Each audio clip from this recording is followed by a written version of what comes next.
Chers amis, bonjour, je suis heureux de vous retrouver pour ce nouveau vlog. Aujourd'hui, nous allons parler du triple aspect du spiritisme.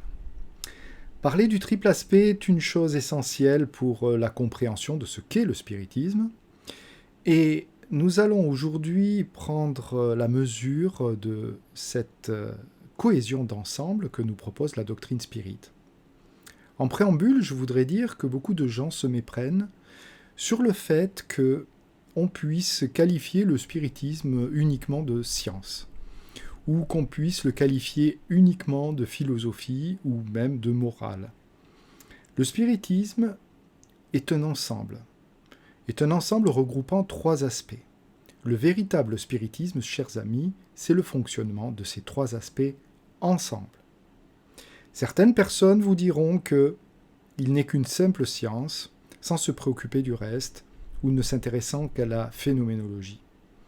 Évidemment, cela peut être considéré comme louable, mais ce n'est pas ce pourquoi le spiritisme a été révélé. Nous aurons l'occasion de revenir très amplement sur cette question, de la même façon que, par rapport à ses buts, on comprend très très bien que ce triple aspect doit rester totalement en harmonie, chaque aspect en harmonie avec les autres aspects. Alors si nous reprenons maintenant un petit peu ce que Kardec nous a dit, notamment dans le Livre des Esprits, ou bien dans cet autre opuscule essentiel qui est, dont vous avez entendu parler, qu'est-ce que le spiritisme ? Eh bien il nous dit en substance ceci.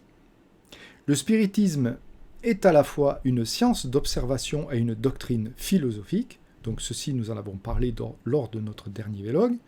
Comme science pratique, il consiste dans les relations que l'on peut établir avec les esprits.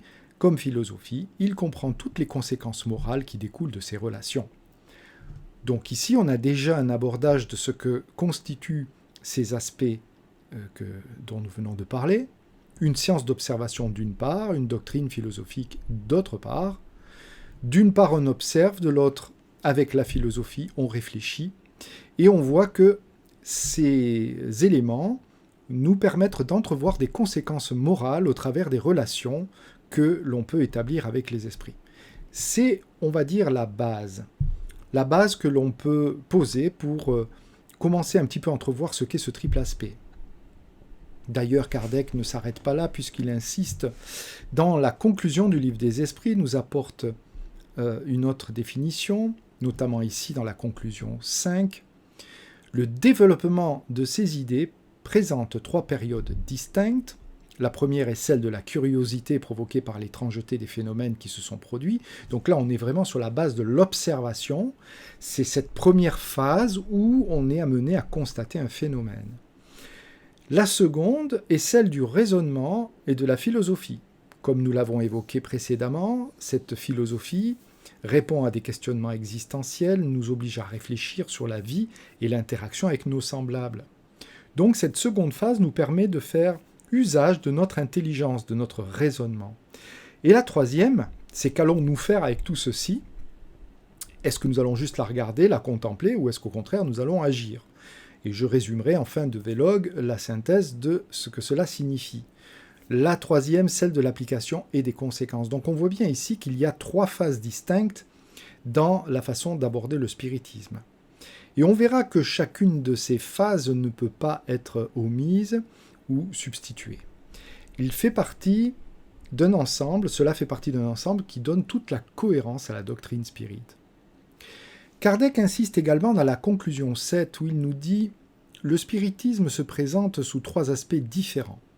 Le fait des manifestations, donc là on est encore dans l'observation, les principes de philosophie et de morale qui en découlent.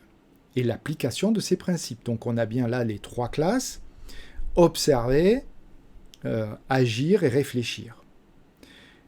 Kardec nous dit de là 3 classes, ou plutôt 3 degrés parmi les adeptes. Ceux qui croient aux manifestations et se bornent à le constater, c'est pour eux une science d'expérimentation. Ceux qui en comprennent les conséquences morales, donc là on est vraiment dans l'aspect philosophique. Et 3, ceux qui pratiquent ou s'efforcent de pratiquer cette morale, donc comme il est dit ici dans le livre des esprits, dans la conclusion 7. D'ailleurs, Kardec allait beaucoup plus loin que cela, puisqu'il avait qualifié les spirites en fonction justement de leur implication dans ces 3 aspects. Ainsi, par exemple, on trouve dans le livre des médiums, dans le chapitre 3, méthode, un passage qui peut-être vous aura surpris, mais que je vais rappeler un petit peu ici, car il en dit assez long sur la manière dont Kardec considérait les spirites en fonction de leur abordage de ce triple aspect. On trouve ici le texte suivant. Parmi ceux qu'une étude directe a convaincus, on peut distinguer ceux qui croient purement et simplement aux manifestations. Le spiritisme est pour eux une simple science d'observation, une série de faits plus ou moins curieux. Nous les appellerons spirites expérimentateurs. Deuxièmement, ceux qui voient le spiritisme autre chose que des faits, ils comprennent la partie philosophique, ils admirent la morale qui en découle, mais ils ne la pratiquent pas. Son influence sur leur caractère est insignifiante ou nulle. Ils ne changent rien à leurs habitudes et ne se priveraient pas d'une seule jouissance. L'avare est toujours ladre, l'orgueilleux toujours plein de lui-même, l'envieux et le jaloux toujours hostiles. Pour eux, la charité chrétienne n'est qu'une belle maxime, ce sont les spirites imparfaits. On se rend compte dans ce deuxième paragraphe que on peut avoir établi l'observation, on peut avoir réfléchi à ces observations, mais tant qu'on ne modifie pas nos comportements, nous restons tels que nous sommes. Et le troisièmement vient confirmer le but du spiritisme, dont nous reparlerons dans les largeurs. Ceux qui ne se contentent pas d'admirer la morale spirite, mais qui la pratiquent et en acceptent toutes les conséquences, convaincus que l'existence terrestre est une épreuve passagère, ils tâchent de mettre à profit ces courts instants pour marcher dans la voie du progrès, qui seul peut les élever dans la hiérarchie du monde des esprits, en s'efforçant de faire le bien et de réprimer leurs penchants mauvais. Leurs relations sont toujours sûres, car leur conviction les éloigne de toute pensée du mal. La charité en est toute chose la règle de leur conduite. Ce sont là les vrais spirites, ou mieux, les spirites chrétiens. Donc là, on voit véritablement le sens de ce troisième aspect, et la manière dont Kardec aborde la qualité des spirites en fonction de leur implication dans ces 3 aspects. Alors, nous allons essayer de résumer pour bien comprendre la dynamique de ces 3 aspects. Tout d'abord, aspect scientifique. Cet aspect, c'est l'observation. Observer des faits et déterminer des lois. C'est très important, évidemment. C'est une étape qui fait appel à la raison, car elle est issue de l'observation. Et l'observation entraîne le questionnement et la réflexion philosophique. Deuxième aspect, aspect philosophique. La philosophie nous permet de réfléchir et donc apporter des réponses aux questions existentielles en appliquant les lois qui sont soumises à ces problèmes existentiels. Il y a donc au travers de la philosophie des prises de conscience qui se produisent et donc également des responsabilités. Troisième aspect, l'aspect moral. Le moral est basé sur l'agir, et agir selon un modèle. Nous reparlerons ultérieurement de ce modèle, et il permet donc de s'améliorer, comme nous venons de le lire dans cet extrait du livre des médiums, s'améliorer pour évoluer et être en harmonie avec les lois.